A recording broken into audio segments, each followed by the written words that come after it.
Apple making headlines again as the FBI unlocks the iPhone of one of the San Bernardino shooters without Apple's help.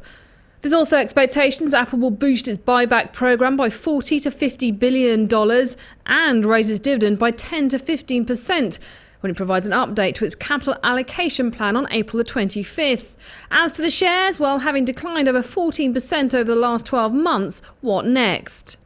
The risk is now that Apple shares start to fade along with the broader market. They rallied significantly from those mid-February lows, but really not on much fundamental news. We've had that FBI case going onwards. That appears to be resolving, but we've also had the new product, and that, again, hasn't really inspired the market. So with earnings season still yet to really dawn and Apple's earnings further away than that, we could see more weakness here as we head into the beginning of the new quarter. If we do turn consistently lower from here and go back towards $100 a share, that's the first area to watch. Everyone loves that big round number. And then it's that blue line at the bottom there, that's around $92.50. That was the low in January, the low in February, and crucially back to the low in August as well. So if you do get a more significant unwind in the share price, that's your first area to watch. Any breakout needs to get through this descending trend line that's been in place since July of last year. So we need to see significant price action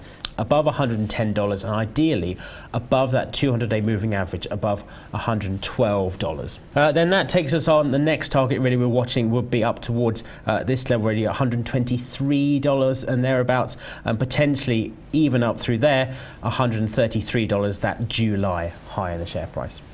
The dollar also playing a key role in Apple's share price. So is Apple in for a dollar bonus?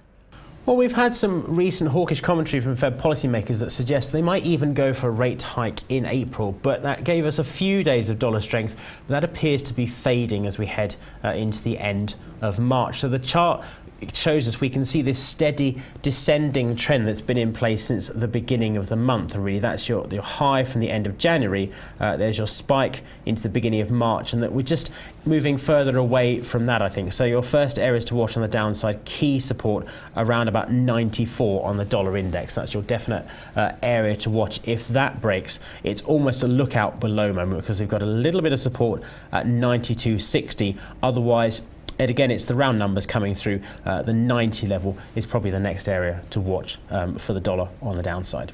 Apple shares may be down over the last 12 months, but analysts still very bullish. 41 buys, 6 holds, 2 sells, with an average 12-month price target of $133.69.